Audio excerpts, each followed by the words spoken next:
Many are predicting that the worst is yet to come, which is unfortunate, said one person here. Until now, they've enjoyed the reputation of being the nation's icebox. Watched a burglar in his home this morning by webcam. As a journalist of over 25 years, stories are what make my world turn. Reporting live from the Dallas newsroom tonight, Jeff Crilley, Fox 4 News. But in 2008, I took the jump from my familiar life and started a PR firm from my home. We're talking about anyone with a camcorder like the one I'm using becomes a television network. We started slowly growing the company, and we now have over 100 clients, and we've branched into the world of live digital broadcasting. I now own 8 different TV studios and have a huge team, and the stories that I now get to share are sometimes the most important of my life. Life has a funny way of coming around full circle. This is the Jeff Crilley Show.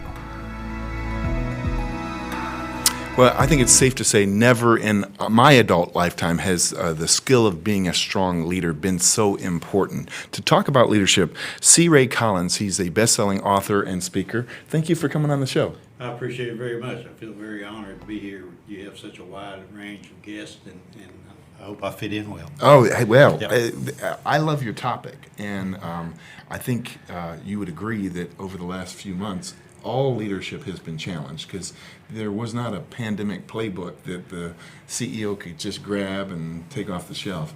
So let's talk a little bit about that. What have you noticed across America when it comes to leadership through a crisis like this?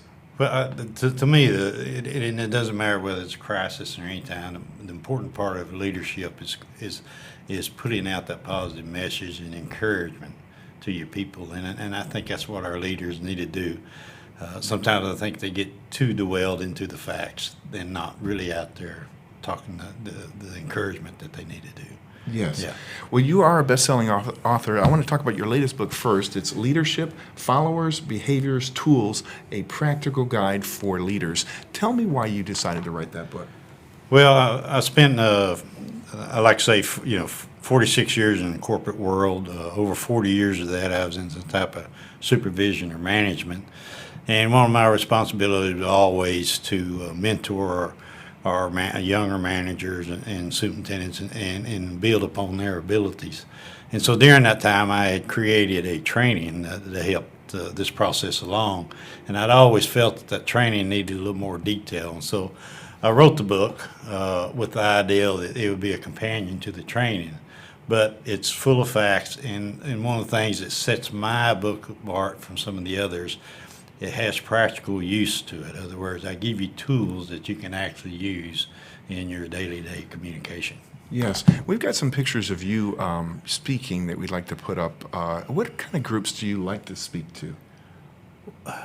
Well, I do like to speak to managers and supervisors, and especially young people that are wanting to master their craft.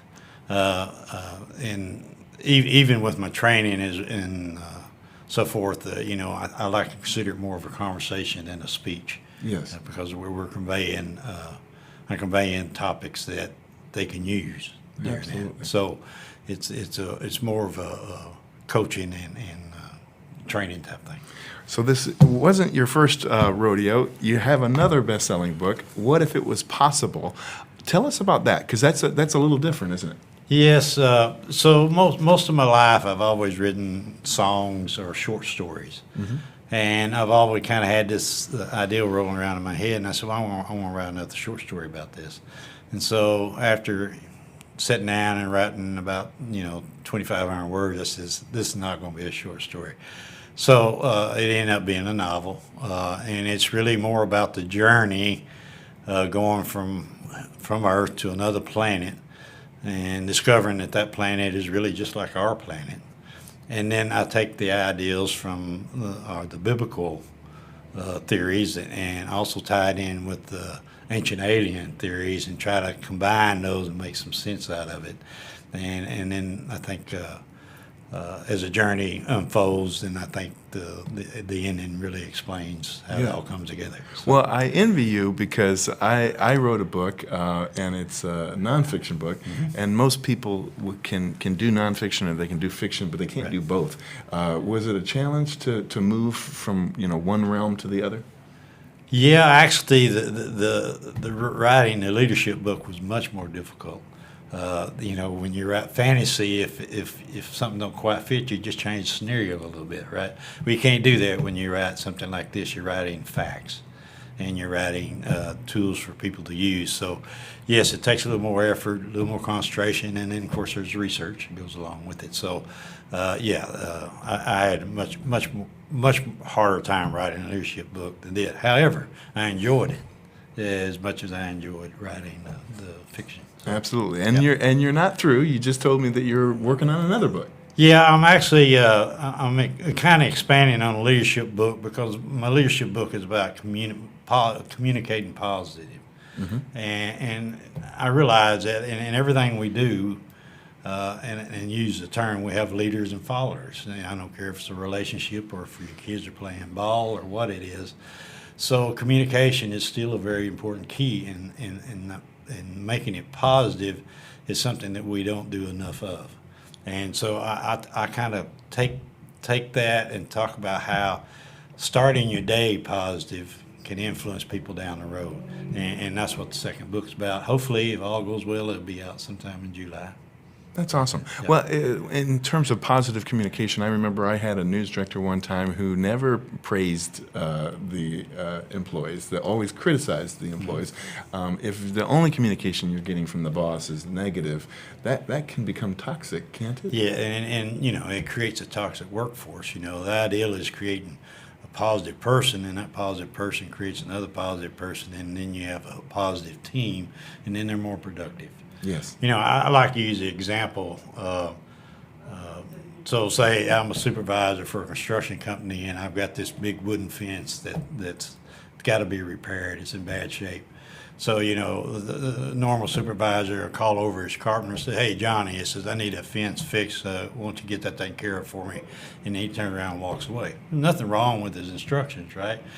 He didn't get in detail about what to do, But what if he said, "Hey, Johnny, you got a minute?" He said, "Listen, that fence is really in bad shape, and with the abilities that you have, you're one of my best carpenters. Johnny, I think you're the man that can fix that. Can you take care of that for me?" And of course, Johnny's going to probably more or less say yes, and then you thank him for taking care of your problem. Now, I didn't just create a positive statement. I acknowledge his abilities.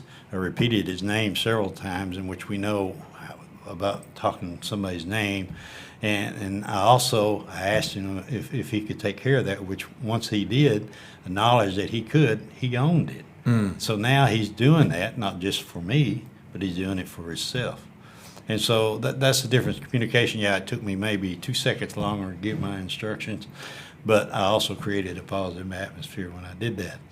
And really, it's there's some studies, scientific studies, been done on different genetic studies with human traits, and one of the things that they found in these traits that we all possess certain traits that we call follower, like submissive and desire to please, and this type of thing. So I'm really not doing anything more than what he already wants to do. I'm just trying to encourage that, and so I take advantage of that. So. That's the kind of information I give you in this book to use. Outstanding. Well, you've been a great guest. We're out of time for this segment. We're going to put your website up so everybody can get a hold of you. It's right there on the screen, craycollins.com. Thank you once again. You were great. Well, thank you. I appreciate being here. Enjoy your show. You bet. Thank you so much. That's it for now. We'll see you next time.